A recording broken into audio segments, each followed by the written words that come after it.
Struggles, I think we all learn from struggles. I think the first 5 games last year helped me to understand the level of competition here in the UAAP.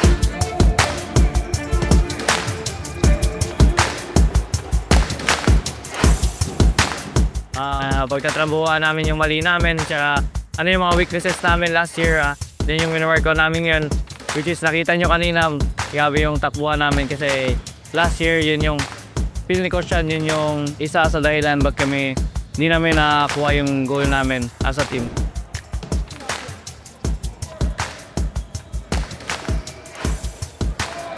Siguro may pressure kasi malaking role yung pagiging team captain pero tinutulungan naman nila ako lahat sama-sama kami as a team na nagtutulungan kami para maabot yung goal namin. How hard we have to practice and be prepared for the first games.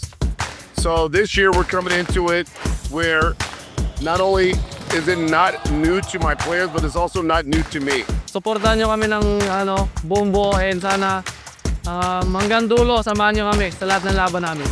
May laban kami para sa inyo. Gagawin namin yung best namin, manalo man o matalo para sa inyo yung mga laro namin. Tsaka manood kayo. See you there!